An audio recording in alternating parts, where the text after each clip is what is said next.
जय भीम नमो बुद्धाय साथियों, मैं मेघलाल बौद्ध। आप देख रहे हैं तिरसन लाइव टीवी। आज हम बात करेंगे बहुजन नायकों का जयंती अब शुरुआत होने वाला है और बहुजन के लिए ये 14 अप्रैल काफ़ी महत्वपूर्ण होने वाला है। तो चलिए आज हम जानते हैं भीम आर्मी कोषाध्यक्ष की ओर से कि जो अभी महापुरुषों की जयंती आने वाला है और जो बाबा साहेब की 14 अप्रैल की जयंती लेकर किस तरह की तैयारियां होना चाहिए। तो चलिए हम आपको हर एक चीज़ पल पल के लिए डेट आपको देते रहेंगे, अंत तक बने रहिए। सबसे पहले सर, हमारे तिरसन लाइव टीवी में हार्दिक स्वागत है। हमारे दर्शकों को बताइए कि जो 14 अप्रैल आने वाला है तो बहुजन किस तरह से तैयारियां करे, क्योंकि पाखंडवाद का जो त्यौहार होता है तो उसमें कई दिनों से उसका तैयारी करने लगते हैं, जिसमें अभी जो बहुजन समाज अक्सर अगर गरीब हो चुका है तो वो है पाखंडवाद के त्योहारों के कारण।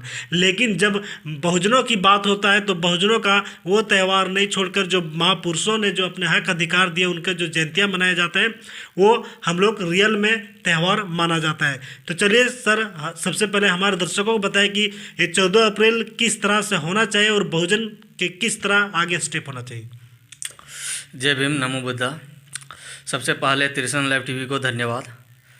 आज जैसे देखा जा रहा है कि 14 अप्रैल जब भी मनाया जाता है तो पूरी तरह से हमारे लोग जागरूक नहीं हो पाते हैं और हमें जागरूकता फैलाना है कि 14 अप्रैल, अभी मान के चलिए कि कुछ लोग होते हैं 2-4 मिल के इधर उधर जाके बाबा साहब के ऊपर मूर्ति फूल अर्पण करके 14 अप्रैल मना लेते, लेकिन ये जो तौर तरीका ये कहीं ना कहीं थोड़ा कम पड़ जा रहा है। तो हम लोगों को 14 अप्रैल के लिए अच्छी तरीके से तैयारी करना चाहिए और गांव कस्बे तक ये मुद्दा है, इसको पहुंचाना चाहिए कि 14 अप्रैल को हर गांव नीला होना चाहिए।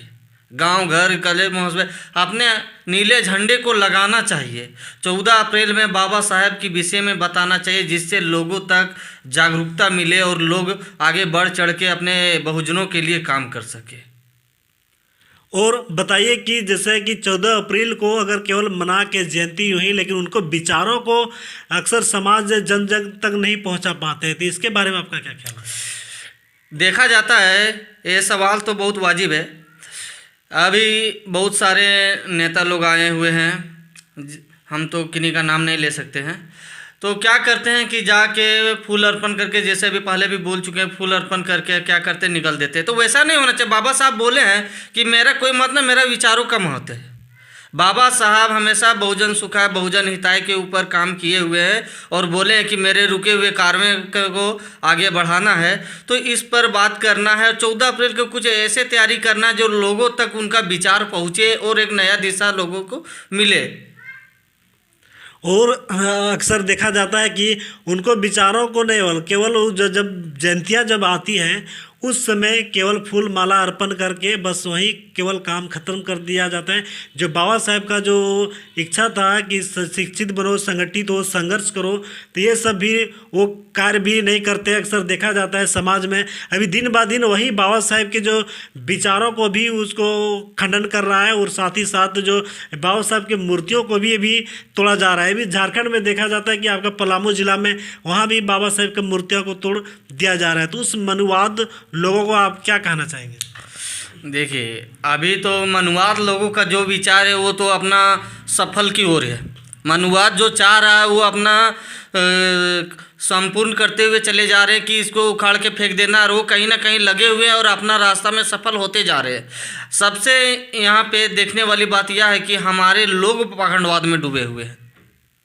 हमारे लोग महत्व ही नहीं देते हैं। आज क्या होता है, अगर एग्जाम्पल देखा जाए तो अगर हमारे गांव में 10-10 रुपया का अगर लिया जाए इकट्ठा करके चंदा कि हम लोग 14 अप्रैल को एक अच्छे तरीके से धूमधाम से मनाएंगे, तो उसे लगता नहीं कि ये क्या फालतू काम कर रहा है। बाबा साहब तो बोले नहीं, लेकिन उसको अगर देवी देवता पर 500 रुपया क्या रख देगा ना तो वो दे के जाएगा। अभी जग के नाम पे, पूजा पाठ के नाम पे, मंदिर बनाने के नाम पे कितने चंदों का ठगी किया जा रहा है। अभी बहुजन का क्या हित हो रहा है। बहुजन चंदा देता है, पूजा करता है, दान देता है, दक्षिणा देता है, ऊपर से मार खाता है। अभी हाल फिलहाल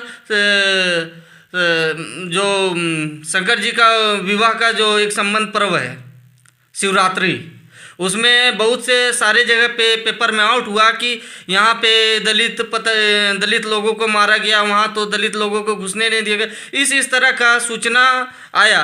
तो हम सिर्फ इतना कहना चाहते हैं कि लोग को जागरूक करना जरूरी है। जो हमारे लोग पाखंड में घुसे हुए हैं, जो पूजा करते हैं, दक्षिणा देते हैं, अरे करो, अगर भगवान है सबके लिए तो पंडित के लिए स्पेशल क्यों?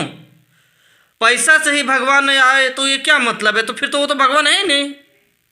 बात को समझिए। यहाँ हम लोग पाखंडवाद का विरोध कर रहे हैं। अगर पूजा करना तो पूजा कीजिए, आपको पूजा करने की मना नहीं, लेकिन पाखंडवाद को रोकना है हमें। जो ये पूरी तरीके से हमारे लोगों को मारा जा रहा है, पीटा जा रहा है, अत्याचार किया जा रहा है, इस पॉइंट को हम लोग को देखना होगा। यानी जो हमारे युवा लोग पाखंडवाद में डूबे हुए, इसको रोकना बहुत ज़्यादा ज़रूरत है। इस बात को समझाना होगा, युवाओं तक पहुँचाना होगा। अभी जो युवा और बहुजन लोग अपने महापुरुषों को, विचारधारा को भी नहीं समझ पा रहे हैं। इसी जो मनुवाद, जो डर से, जब बाबा साहेब की मूर्तियों से डर है, यदि अगर बाबा साहेब रहते तो क्या होता। अभी अक्सर देखा जाता है कि बाबा साहेब की मूर्तियों को ही तोड़ा जा रहा है। तो ऐसे से बहुजन इस तरह का जो कार्य हो रहा है, और बाबा साहेब के जो विचार, और जो बाबा साहेब का विचार था कि शिक्षा हो गया, रोजगार हो गया, इस पे ना छोड़कर भी बहुजन का लोग ही, और खास करके ओबीसी लोग जो सो अक्सर मनुवाद में ही डूबा रहता। तो वो कैसे इस तरह आगे आवे बहुजन को? देखिए, अभी जितने हमारे युवा है जो पाखंडवाद में डूबे हुए हैं, कहीं ना कहीं जो अभी बहुत सारे संगठन चल रहे हैं, राजनीतिक सेना चल रहा है, और हमें ऐसे माध्यम को, ऐसे रूल को अपनाना होगा जिससे हमारे लोग जागरूकता हो। अभी फ़िलहाल हम लोग 14 अप्रैल को एक मुहिम चला रहे हैं, एक मंच पे आने का। एक मंच पे आने का क्या हो रहा है, कहने का मतलब कुछ लोग होते हैं जिसे कि गांव में जाके अम्बेडकर जयंती को मना लेते हैं, लेकिन कुछ लोग ऐसे होते हैं जो आते ही नहीं हैं। तो हमें उन लोगों तक एक नोटिस पहुंचाना कि आइए मिलजुल के मनाते हैं, और अगर नहीं आता तो हम भी आपका विरोध करना शुरू कर देंगे। जिस आप पाखंडवाद में नहीं जानते कि आपके पास क्या हो सकता है, तो वो काम कहीं ना कहीं हो रहा है और आंख खोल के देखने की ज़रूरत है। हमें इस संगठित होकर लोगों को समझाना होगा। जितने भी लीडर है, मान के चलिए झारखंड में भीम सेना हो गया, भीम आर्मी हो गया, बीएसपी हो गया, बहुजन समाज पार्टी, और भी मतलब जो भी बहुजन हित सुखाय के लिए काम करते, उन लोगों को एक कदम की ओर प्रयास करना होगा कि लोगों तक यह विचार पहुंचाए, लोगों को समेटे, बताने का प्रयास करें, और उसको एक रूप और रंग देने का प्रयत्न करें। अभी अक्सर देखा जाता है कि जितने भी बहुजन है सब अपना अपना संगठन वो बना चुके हैं और अपने अपने तरफ से कार्य कर रहे हैं। तो वो जो सब हर तरह से संगठन बना चुके हैं, तो वो एक मंच पे कैसे आवे? देखिए, यही सबसे बड़ा मुद्दा है कि एक मंच पे कैसे आवे। अभी क्या होता है कि बहुत सारे संगठन का अपना अपना एक पॉइंट ऑफ व्यू होता है कि हमें क्या करना चाहिए, उसको क्या करना चाहिए। इस कारण कहीं ना कहीं आपस में फाइट कर रहे हैं, आपस में फाइट कर रहे हैं। वो एक जगह आना नहीं चाह रहे, लेकिन उनको पता नहीं है कि अगर एक जगह नहीं आया जाए तो कल रह के आगे हम लोग सत्ता में भी नहीं आ सकते हैं, और ना ही हम लोग कहीं ना कहीं अपना परचम लहरा सकते। तो उसके लिए हम लोगों को तैयारी करना होगा, और जितने भी संगठन हैं उस पर एक कमेटी बैठना चाहिए। जिस तरह विधानसभा में बहस होता है, जज अपना फैसला सुनाता है और अपने अपने बातों को रखता है, उसी प्रकार हर एक संगठन, राजनीतिक पार्टी, बहुजन हिताय सुखाय के लिए जितने लोग काम करते हैं, उसको अपना पक्ष रखने के लिए ये वो एक सभा बनाना चाहिए ऊपर में। अभी देखा जा रहा है कि कुछ लोग सुनने में आता है कि हाँ ऐसे मीटिंग किया तो उसके साथ गलत हो गया, हाँ इधर किया तो इधर पैसा खा गया, हाँ कुछ लोग में उसका संगठन ऐसे काम किया तो ऐसे हो गया। करने का मतलब कि बहुत तरह का शिकायत रहता है। तो उसे दूर करने के लिए कि कहीं लोगों को साथ कहीं दुर्व्यवहार ना हो, लोगों के साथ कहीं गलत विचार ना हो, कोई मानसिक संगठन रखे किसी को हानि ना पहुँचाए, तो उसके लिए एक संगठन का निर्माण करना चाहिए जो हर एक संगठन पार्टी के हित में हो और झारखंड लेवल पे हो, और महीना 6 महीना में एक बार उसका सभा होना चाहिए जिस पे बहस होके उसका निर्णय निकले, जिस पे किसी बहुजनों को दिक्कत ना हो। अभी एक और फोटो अभी सोशल मीडिया पे काफ़ी वायरल हो रहा था, जो अभी यूपी का मुख्यमंत्री जो आदित्यनाथ हैं, जी। आदित्यनाथ हैं। अभी उसके टेबल पर देखा जा रहा है कि वो मनुस्मृति का वो किताब रखे हुए थे और मनुस्मृति को ही लागू करना चाह रहा है, मनुस्मृति के माध्यम से ही देश को चलाना चाह रहा है। तो उस मुख्यमंत्री के बारे में आप क्या कहना चाहेंगे? देखिए, सबसे अहम कि अभी तो भारत के यूपी के सीएम हैं, तो कहने का मानना है हम भी उनका आदर कर रहे हैं, लेकिन जो वो काम कर रहे हैं वो पूरी तरह से असंवैधानिक है। अभी मनुस्मृति को बाबा साहब ने जलाया था और अभी वो रखने का काम कर रहे। इसका स्पष्ट नीति यह है कि वो संविधान को समझने का प्रयास नहीं कर रहा है। दूसरा यह में अगर देखा जाए, यूपी में बुलडोजर बाबा के नाम से भी प्रसिद्ध है, तो वो तो बाबा है नहीं, वो तो ढोंगी है ना, बाबा है ही नहीं। और हम यह कहना चाहते हैं कि लोग समझें इस बात को। अभी यूपी में एक ये भी न्यूज़ निकला है कि वहाँ पे आरक्षण पूरी तरीक़ा से समाप्त कर दिया गया। चलिए, हम स्वागत करते हैं कि आरक्षण पूरी तरह से समाप्त कर दिया गया, लेकिन जब आरक्षण है ही नहीं तो फिर जाति क्यों? आज जाति पूछ के नौकरी दिया जा रहा है, जाति पूछ के उसको अत्याचार किया जा रहा है, तो फिर ये क्यों? आरक्षण नहीं है तो फिर जाति का सवाल ही नहीं उठता है ना। अभी संसद में अभी चल रहा था, अभी अखिलेश जी भी उठाए थे इसे जाति को लेकर कि जाति जनगणना होना चाहिए। तो अभी जो बहुजन लोग खासकर अपना अधिकार वो नहीं पहचान पा रहे हैं और मनुवादियों के चक्कर में काफ़ी डूबा जा रहा है। तो चलते चलते आप लास्ट शब्द कुछ बताइए कि बहुजन मनुवादियों से कैसे निकले? देखिए, बहुजन मनुवादियों से निकलने का एक ही है कि उसको रास्ता दिखाना होगा, हमें समझाना होगा कि मनुस्मृति में लिखा हुआ क्या। एक्चुअली देखिए क्या होता है ना कि उसको मनुस्मृति को ही पढ़ाना होगा कि जो वो करना चाह रहे हैं। अब योगी जी क्या करते हैं, अपने बेंच पे मनुस्मृति रखे हुए और मनुस्मृति इसको पढ़ा के दिखा दीजिए कि मनुस्मृति में एक्चुअली है क्या। अगर बहुजनों के हित के लिए है तो फिर जात क्यों, ब्राह्मण बन जाओ। अभी देखने को मिल रहा है इंडिया में जो जात पात धर्म का विचार है, अगर अल्लाह भगवान होता तो फिर शंकर गणेश पार्वती जितने भी गॉड के नाम है उसका ज़रूरत नहीं पड़ता। और अगर शंकर भगवान होता, गणेश भगवान होता, फिर अल्लाह ईसाई सब का तो ज़रूरत ही नहीं पड़ता है। अब यहाँ जो फाइट चल रहा है ना, वो भगवान को बचाने का, एक जो भगवान का रूप दिया हुआ ढाला गया है कि ये शंकर जी है, तो ये अल्लाह है, तो ये गॉड है, तो उसको बचाने के लिए ये किया जा रहा है, ना कि भगवान। अगर भगवान कहता है कि भगवान जाइए मंदिर, भगवान पत्र दिखाइए, बोलेगा भगवान कण कण में बसा हुआ है। तो अगर भगवान कण कण में बसा हुआ है तो जब इंसानों के पास दुख आता है, तकलीफ आता है, तो वो कहाँ रहते हैं? इस चीज़ को समझना होगा। कोरोना काल में उसको मास्क लगा देता है, कोरोना काल में एसी चला देता है, तो ये जो एसी का हवा है वो कौन खा रहा है? शिवलिंग तो खा नहीं रहा है। अब बात जब कण कण में है तो हम शिवलिंग को पूजें या पत्तल को पूजें? हम तो भगवान को पूज रहे हैं ना।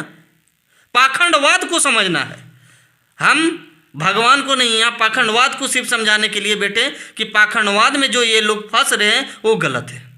अभी अक्सर देखा जाता है बागेश्वर बाबा धाम को लेकर अभी काफ़ी सोशल मीडिया में वायरल है। उसका भाई को जो उसको जेल होना चाहिए, तभी अभी सोशल मीडिया में ही आया हुआ है कि उसका कोर्ट जो है जेल जाने का, उसमें भी कुछ अभी उसका सुनवाई नहीं किया है। तो इस तरह क्या कहना चाहिए? देखिए, यह जो कृपा है ये सरकार की कृपा है, क्योंकि धीरेश शास्त्री जहाँ है उनको ठेका मिला है कि मनुवाद को बढ़ाया जाए और लोगों को अंधभक्त बनाने में पूरी तरीक़ा से फोकस किया जाए। अभी एक सहानी मैडम करके कोई नाम है, सुने होंगे, सुहानी साहब। हाँ, सुहानी साहब। तो कहने का मतलब उसको एक बार भी ठीक से पत्रकार लोग नहीं ले रहे हैं, अपना बाइट तक नहीं दे रहे हैं, उनको मंच पे बुलाने का काम नहीं कर रहे, जबकि कहीं ना कहीं धीरेश शास्त्री को बढ़ चढ़ के टक्कर दिया है। तो एक मनोवैज्ञानिक का खेल है जो वो सब कोर्स किया हुआ है, और ये कोई चमत्कार नहीं, ये साइंस है जो प्रूव हो चुका है। दूसरे में देखा गया है कि ये आखिर जेल क्यों नहीं हो रहा। तो जेल ना होने का कारण इसका है कि सरकार का जो है अंदरूनी संगठन गठजोड़, कि वो सरकार को किस तरह से फंडिंग करता है। अभी हाल फिलहाल जो न्यूज़ निकला था वहाँ से कि जो बाइक का पार्किंग होता है उसका ठेका उसका भाई को मिला है, जो कि महीने का लगभग 60 से 1 लाख का इनकम है वहाँ से उसका भाई का।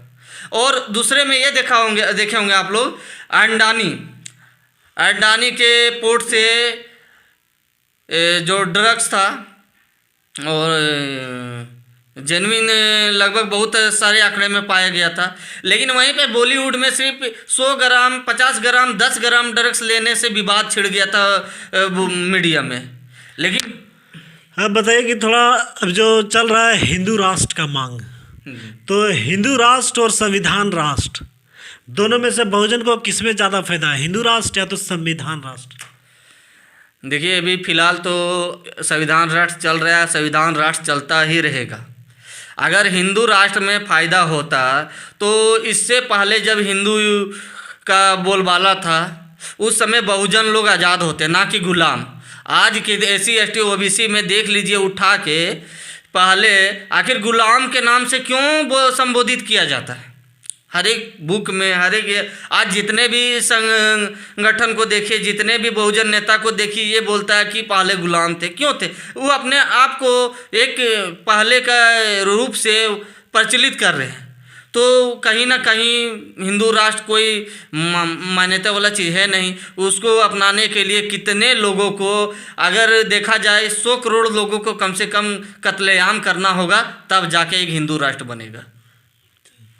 चलिए, बहुत बहुत धन्यवाद सर, इस मुद्दे पर आपने विशेष अपना विचार दिए हैं। और बात रहा हिंदू राष्ट्र, तो हिंदू राष्ट्र तो बनेगा ही नहीं, चूँकि ये देश है भारत देश। भारत देश में सभी जाति धर्म के लोग रहते हैं और सब विभिन्न धर्मों के लोग रहते हैं, इसीलिए इसको भारत कहा गया है। और बाबा साहेब ने भी इसमें संविधान में वो डिफाइन किए हुए हैं कि ये भारत देश ही है, हम भारत देश के पहला नागरिक है। और प्लस में ये आप इस वीडियो को बनाने का खास हम लोग का उद्देश्य है कि अभी जो बाबा साहेब और प्लस में जितना भी महापुरुषों का जयंतियाँ जो आ रही है, उस केवल मूर्ति को ना ही, उनके विचारों को भी अपनाएं। और जो बाबा साहेब के अंतिम इच्छा था कि चलो बुद्ध की ओर, तो आपको बुद्ध में ही सारा समाधान मिलने वाला है, जहाँ समता सौंदर्यता बंधुता का आपको ज्ञान मिलने वाला है।